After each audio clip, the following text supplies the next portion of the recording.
ನಮಸ್ಕಾರ ಸ್ನೇಹಿತರೆ, ನಾನು ನಿಮ್ಮ ಮಮತಾ ಸಿಂಗರ್. ನಿನ್ನೆ ಚಾರುವಿನ ಬಗ್ಗೆ ಹೇಳಿದ್ವಿ ಅಲ್ವಾ? ಚಾರುವಿನ ಬಗ್ಗೆ ಮಾತಾಡಿದ್ದೆ ಅಲ್ವಾ? ಇವತ್ತು ಕೂಡ ಅವಳದ್ದೇ ಸ್ಟೋರಿ. ಈ ಸ್ಟೋರಿ ಯಾಕೆ ಹೇಳ್ತಾ ಇದ್ದೀನಿ ಅಂದ್ರೆ, ಕಾರಣ ವಿಡಿಯೋ ಲಾಸ್ಟಲ್ಲಿ ಹೇಳ್ತೀನಿ. ಏನು ಅಂತಂದ್ರೆ, ನಿನ್ನೆ ಸ್ಟೋರಿಯಲ್ಲಿ 7 ವರ್ಷದ ಚಾರು ಇತ್ತಲ್ವಾ, ಅವಳು ಈಗ 12 ವರ್ಷದ ಚಾರು. ಅವಳ ಲೈಫಲ್ಲಿ ಒಂದು ದೊಡ್ಡ ದುರ್ಘಟನೆ ನಡೆದಂತ ವರ್ಷ 12ನೇ ವರ್ಷದ ಚಾರು. ಏನು ಅಂತ ಅಂದ್ರೆ, ಹೀಗೆ ಡೈಲಿ ರೊಟೀನ್ ಅವಳೇನು ಅಂಗಳವನ್ನೆಲ್ಲ ಕ್ಲೀನ್ ಮಾಡಿ ಬಂದು ಮನೆಯ ಗೋಡೆ ಸಂದಿಯಲ್ಲಿ ಕುತ್ಕೋತಾ ಇದ್ಲು. ಅವತ್ತು ಕೂಡ ಅವಳು ಅಲ್ಲೇ ಕುತ್ಕೊಂಡು ಅಳ್ತಾ ಇರ್ತಾಳೆ. ಬಿಕ್ಕಿ ಬಿಕ್ಕಿ ಹೇಳ್ತಾ ಇರ್ತಾಳೆ. ಯಾಕೆ ಅಂತ ನಮ್ಗೆ ಅರ್ಥ ಆಗಲ್ಲ. ಅವಳು ನನಗೆ ಕ್ಲೋಸ್ ಫ್ರೆಂಡ್ ಆಗ್ಬಿಟ್ಟಿರ್ತಾಳೆ. ಅದಕ್ಕೆ ಅವಳು ಯಾಕೆ ಹೇಳ್ತಾ ಇದ್ದಾಳೆ ಅಂತ ಹೋಗಿ ನಾನು ಕೇಳ್ತೀನಿ, ಚಾರು ಯಾಕೆ ಹೇಳ್ತಿದ್ಯಾ ಅಂತ. ಅವಳು ನನ್ಗೇನು ಹೇಳಲ್ಲ. ಅಮ್ಮನ್ನ ಕರ್ಕೊಂಡು ಹೋಗ್ತೀನಿ, ಅಮ್ಮ ಯಾಕೋ ಚಾರು ಹೇಳ್ತಾ ಇದ್ದಾಳೆ ಬಾ ಅಂತ. ಡೈಲಿ ಅವಳೇ ಕುತ್ಕೋತಾ ಇದ್ಲು, ಹಾಗೆ ಕುತ್ಕೊಂಡು ಅಳ್ತಾ ಇದ್ಲು ಪಾಪ. ಅಮ್ಮ ಕೇಳ್ತು, ಚಾರು ಯಾಕೆ ಕುತ್ಕೊಂಡು ಇಲ್ಲ ಅಳ್ತಾ ಇದೀಯಾ? ಅಮ್ಮ ಏನಾದ್ರು ಅಂದ್ರ, ಮನೇಲಿ ಯಾರಾದ್ರೂ ಬೈದ್ರ ಅಂತ. ಅವಳು ಇಲ್ಲ ಆಂಟಿ ಅಂತ ಹೇಳಿ ಅವಳೊಂದು ಕಾರಣ ಹೇಳಿದ್ಲು. ಅವಳು ಹೇಳಿದ ಕಾರಣಕ್ಕೆ ಅಮ್ಮ, ಅವಳು 7 ವರ್ಷದ ಚಾರು ಇದ್ದಾಗ ಹೇಳಿದ್ಲಲ್ವಾ ಅಮ್ಮನಿಗೆ ಒಂದು ಕಾರಣ. ಆದ್ರೆ ಇದು ಇನ್ನೂ ದೊಡ್ಡ ಸಮಸ್ಯೆ ಆಗಿತ್ತು ಅವಳ ಲೈಫಲ್ಲಿ. ಹೇಗೆ ಅಂದ್ರೆ,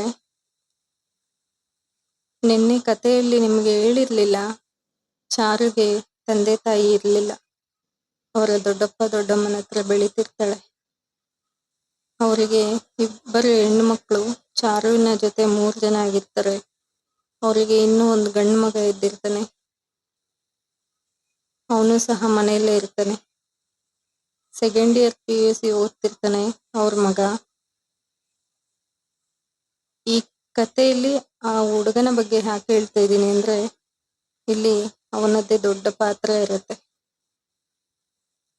ಚಾರುಗೆ ಏನ್ ಹೇಳ್ಬೇಕು ಅಂತ ಗೊತ್ತಿಲ್ಲ ಅಮ್ಮನಿಗೆ. ಚಾರು ಅಮ್ಮನಿಗೆ ಏನ್ ಹೇಳ್ಬೇಕು ಅಂತ ಗೊತ್ತಾಗ್ತಿಲ್ಲ. ಅವಳು ಏನೇನೋ ಹೇಳ್ತಾ ಇದ್ಲು, ಅಮ್ಮನಿಗೆ ಏನು ಅರ್ಥ ಆಗ್ಲಿಲ್ಲ. ಅಮ್ಮನಿಗೆ ಸರಿಯಾಗಿ ಏನು ಅರ್ಥ ಆಗ್ಲಿಲ್ಲ. ಆದ್ರೆ ಅವಳಿಗೆ ಏನೋ ನಡೆದಿದೆ ಅಂತ ಮಾತ್ರ ಅಮ್ಮನಿಗೆ ಅನ್ನಿಸ್ತು. ಅವಳಿಗೆ ಮನೆಯಲ್ಲಿ ಏನೋ ನಡೆದಿದೆ ಅಂತ ಅಮ್ಮನಿಗೆ ಅನ್ನಿಸ್ತು. ಚಾರು ಫುಲ್ ಜ್ವರದಿಂದ ಟೆನ್ಷನ್ ಆಗಿದ್ಲು. ಅವಳಿಗೆ ಫುಲ್ ಜ್ವರ ಬಂದ್ಬಿಟ್ಟಿತ್ತು. ಅಳ್ತಾ ಕುತ್ಕೊಂಡಿದ್ಲು. ನಾರ್ಮಲ್ ಆಗಿ ಫೀವರ್ ಬಂದಿದೆ ಅಂತ ಅಮ್ಮ ಅನ್ಕೊಂತು. ಅವಳು ಏನೇನೋ ಹೇಳ್ತಾ ಇದ್ಲು, ಬಟ್ ಅಮ್ಮನ್ಗ ಕಾರಣ ಏನು ಅಂತ ಅರ್ಥ ಆಗ್ಲಿಲ್ಲ. ಅವ್ರ ಮನೆಯವ್ರನ್ನ ಕರೆದು ಅಮ್ಮ ಹೇಳ್ತು, ನೋಡಿ ಮಗು ಯಾಕೋ ಅಳ್ತಾ ಇದೆ, ಜ್ವರ ಬೇರೆ ಬಂದಿದೆ ಅಂತ. ಅವರು ಆ ಆಂಟಿ ಇದ್ರಲ್ವಾ, ಅವ್ರೊಂದೇ ಮಾತಂದ್ರು, ನಮ್ಮ ಮಕ್ಕಳ ಬಗ್ಗೆ ನಮ್ಗೆ ಗೊತ್ತಿಲ್ವಾ, ಅವಳು ಹಂಗೆ ಅಳ್ತಾ ಇರ್ತಾಳೆ ಆಗಾಗ ಅಂತ ಅಂತು. ಅಂದ್ಮೇಲೆ ಅಮ್ಮ ಒಳಗಡೆ ಬಂದ್ಬಿಡ್ತು, ಮನೆಗೆ ಬಂದ್ಮೇಲೆ ಅಷ್ಟು ಜ್ವರದಲ್ಲಿ ಚಾರುನ ಅವರು ಸ್ಕೂಲಿಗೆ ಬೇರೆ ಕಳಿಸಿದ್ರು. ಅವಳು ಹೋಗ್ಬೇಕಾದ್ರೆ ನಮ್ಮಮ್ಮ ನೋಡ್ತು, ಸ್ಕೂಲಿಗೆ ಹೋಗ್ತಿದ್ಲು ಚಾರು. ನಮ್ಮಮ್ಮ ನೋಡ್ತು, ಅವಳಿಗೆ ಓಡಾಡಕ್ಕೂ ಆಗ್ತಾ ಇರ್ಲಿಲ್ಲ ಸರಿಯಾಗಿ ಪಾಪ. ಯಾಕೆ ಅಂತ ಕಾರಣನೇ ಸರಿಯಾಗಿ ಗೊತ್ತಿಲ್ಲ ಅಮ್ಮನಿಗೆ. ಸ್ಕೂಲಿಗೆ ಚಾರು ಹೋದ್ಲು. ಅಮ್ಮ ನನ್ನನ್ನು ಕರ್ಕೊಂಡು, ಅವತ್ತು ನನ್ನನ್ನು ಸ್ಕೂಲ್ಗೆ ಕಳಿಸ್ಲಿಲ್ಲ, ನನ್ನನ್ನು ಕರ್ಕೊಂಡು ಅವ್ರ ಸ್ಕೂಲ್ ಹತ್ರನೇ ಹೋದ್ವಿ. ಹೋದ್ಮೇಲೆ ಅವರ ಟೀಚರ್ ಹತ್ರ ಪರ್ಮಿಷನ್ ತಗೊಂಡು, ಅವ್ರ ಅಕ್ಕಂದ್ರಿಗೆ ಗೊತ್ತಾಗದೆ ಚಾರುನ ಕರ್ಕೊಂಡು ಅಮ್ಮ ಹಾಸ್ಪಿಟಲ್ ಹತ್ರ ಹೋದ್ರು. ನಾನು ಅಮ್ಮ ಇಬ್ರು ಹೋಗಿದ್ವಿ. ಹಾಸ್ಪಿಟ್ಲ್ ಹತ್ರ ಹೋದ್ವಿ. ಲೇಡಿ ಡಾಕ್ಟರ್ ಹತ್ರ ಕರ್ಕೊಂಡು ಹೋಗಿದ್ವಿ. ಚಾರು ಏನಾಯ್ತು ಅಂತ ನಮಗ್ ಗೊತ್ತಿರ್ಲಿಲ್ಲ. ಆದ್ರೆ ಎಲ್ಲಾ ಟೆಸ್ಟ್ಗಳು ಮಾಡಿದ ಡಾಕ್ಟರ್ ನಮ್ಗೆ ಒಂದು ದೊಡ್ಡ ಶಾಕ್ ಅನ್ನ ಕೊಟ್ರು. ಅಮ್ಮ ಹಂಗೆ ಕುಸಿದು ಕುತ್ಕೋಬಿಡ್ತು ಕುರ್ಚಿಯಲ್ಲಿ. ಅಷ್ಟು ಪೈನ್ ಆಗಿತ್ತು ಅಮ್ಮನಿಗೆ ಡಾಕ್ಟರ್ ಕೊಟ್ಟ ಕಾರಣಕ್ಕೆ. ನಾವು ಜ್ವರ ಇದೆ, ಅವ್ರ ಮನೇಲಿ ತೋರಿಸ್ತಾ ಇಲ್ಲ ಅಂತ ಕರ್ಕೊಂಡೋಗಿದ್ದು. ಆದ್ರೆ ಅದು ಜ್ವರದ ಎಫೆಕ್ಟ್ ಅಲ್ಲ, ಅಲ್ಲಾಗಿದ್ದೇ ಬೇರೆ. ನಾನಾಗ್ಲೇ ಈ ಸ್ಟೋರಿಯಲ್ಲಿ ತಗೊಂಡಲ್ಲ, ಚಾರು ಅವರ ದೊಡ್ಡಪ್ಪನ ಮಗ, ಅವರ ಅಣ್ಣ, ಅವರ ತಂದೆ ತಾಯಿ ಅವತ್ತು ನೈಟ್ ಮನೆಯಲ್ಲಿರಲ್ಲ. ಚಾರುವಿನ ಮೇಲೆ ಅತ್ಯಾಚಾರ ಮಾಡಿರ್ತಾನೆ. 12 ವರ್ಷದ ಚಾರು ಯಾರಿಗೆ ಹೇಳ್ಕೋಬೇಕು, ಅವಳಿಗೆ ಹೆಂಗೆ ಹೇಳ್ಕೋಬೇಕು, ಅದು ಏನು ಅಂತನೂ ಗೊತ್ತಿರಲ್ಲ. ಅವಳಿಗೆ ಹೇಳಕ್ಕೆ ಬಂದಿಲ್ಲ. ಅಮ್ಮ ಬೆಳಗ್ಗೆ ಕೇಳಿದಾಗ ಅವಳಿಗೆ ಹೇಳಕ್ಕೇನೆ ಬಂದಿಲ್ಲ. ಡಾಕ್ಟರ್ ಹೇಳಿದ್ದು ನಮ್ಗೆ, ಅಮ್ಮನಿಗೆ ಡಾಕ್ಟರ್ ಹೇಳಿದ್ಮೇಲೆನೆ ನಮ್ಗೆಲ್ಲ ಗೊತ್ತಾಗಿದ್ದು.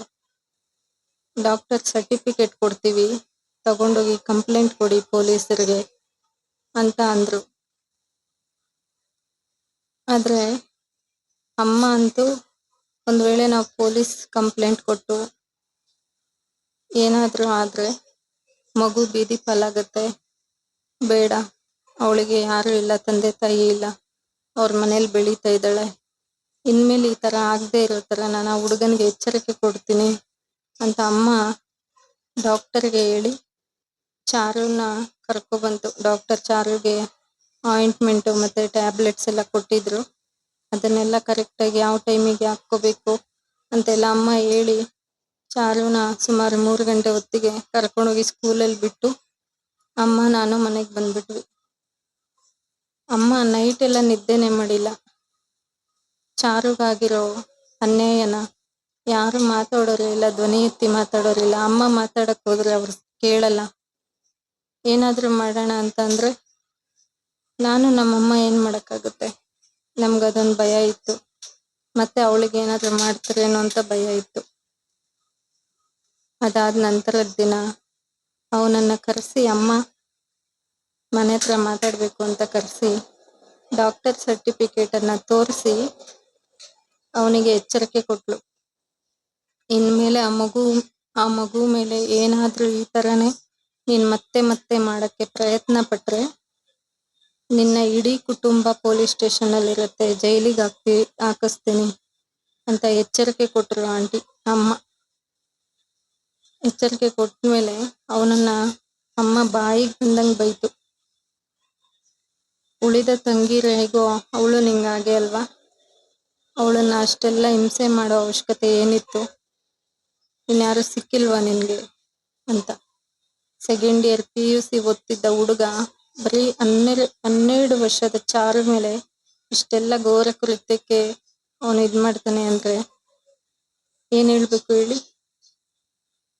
ಅಲ್ಲಿ ಮೈನಸ್ ಏನು ಅಂತಂದ್ರೆ, ಈಗ ಇರೋ ಹಾಗೆ ಸ್ಕ್ರೀನ್ ಟಚ್ ಫೋನ್ಗಳು ಆತರ ಎಲ್ಲ ಇರ್ಲಿಲ್ಲ. ಅದು ಒಂದು ಮೈನಸ್. ಚಾರುವಿನಂತ ಎಷ್ಟೋ ಹೆಣ್ಮಕ್ಳು ಈ ತರಾನೇ ಬಲಿ ಆಗ್ತಾ ಇದಾರೆ. ತಂದೆ ತಾಯಿ ಇಲ್ದೆ, ತಂದೆ ತಾಯಿ ಇದ್ರು ಅವರಿಗೆ ನೋಡ್ಕೊಳ್ಳೋರು ಸರಿಯಾಗಿಲ್ದೆ ಈ ತರ ಎಲ್ಲ ಆಗ್ತಾ ಇದೆ. ಆದ್ರೆ ಚಾರುವಿನ ಬಳಲ್ ಮಾತ್ರ ತುಂಬಾ ದುರ್ಘಟನೆಗಳು ಈ ತರ ಒಂದ್ಗಡೆ ಒಂದು ಆಗ್ತಾನೆ ಇತ್ತು. ಇದನ್ನ ಯಾಕೆ ಪರ್ಟಿಕ್ಯುಲರ್ ಆಗಿ ಕಾರಣ ತಗೊಂಡು ಹೇಳ್ದೆ ಅಂತಂದ್ರೆ, ತಂದೆ ತಾಯಿ ಇಲ್ದೆ ಇರೋ ಹೆಣ್ಣು ಮಕ್ಕಳು ಬದುಕ್ತಾರೆ, ಯಾರೋ ಒಬ್ರ ಹತ್ರ ಬೆಳಿತಾರೆ. ಆದ್ರೆ ಹೇಗ್ ಬೆಳಿತಾರೆ ಅನ್ನೋದು ನಮ್ಗೆ ಇಂಪಾರ್ಟೆಂಟ್. ಸೇಫ್ಟಿ ಇರಲ್ಲ, ಖಂಡಿತವಾಗ್ಲೂ ಯಾವುದೇ ಸೇಫ್ಟಿ ಇರಲ್ಲ. ಅವ್ರಿಗೆ ಏನೇ ಆದ್ರೂ ಕೇಳೋರು ಇರಲ್ಲ. ಯಾಕೆ ಅಂತಂದ್ರೆ 100 ಜನ ಕೂಡಿದಾಗ ಮಾತಾಡೋ ಜನ ಪಕ್ಕದ ಮನೆಯಲ್ಲಿ ಹತ್ತೆ ನಡೀತಾ ಇದ್ರು ಮಾತಾಡಲ್ಲ. ಹಾಗೆ ಅಲ್ಲ, ಈಗಲೂ ಅಷ್ಟೇನೆ. ಅದಕ್ಕೆ ಹೇಳ್ತಿದ್ದೀನಿ ಈ ಸ್ಟೋರಿನ. ನಾವು ತುಂಬಾ ದುಃಖ ಪಟ್ಟಿದ್ದಂತ ಒಂದು ಸಂದರ್ಭ, ಅದನ್ನ ನಿಮ್ಮ ಹತ್ರ ಹಂಚ್ಕೋಬೇಕು ಅನ್ನಿಸ್ತು, ಹೇಳಿದ್ದೀನಿ. ಇನ್ನೂ ಚಾರುವಿನ ಕತೆ ಮುಂದಕ್ಕೆ ಇನ್ನೂ ತುಂಬಾ ಇದೆ, ಅದನ್ನೆಲ್ಲ ನಿಮ್ಮ ಹತ್ರ ಹೇಳ್ಕೋಬೇಕು. ನನಗೆ ನಿಮ್ಮ ಸಹಕಾರ ಬೇಕು. ದಯವಿಟ್ಟು ನನ್ನ ಚಾನಲನ್ನು ಸಬ್ಸ್ಕ್ರೈಬ್ ಮಾಡ್ಕೊಳ್ಳಿ, ವಿಡಿಯೋವನ್ನು ವಾಚ್ ಮಾಡಿ, ಶೇರ್ ಮಾಡಿ ಆದಷ್ಟು. Thank you very much.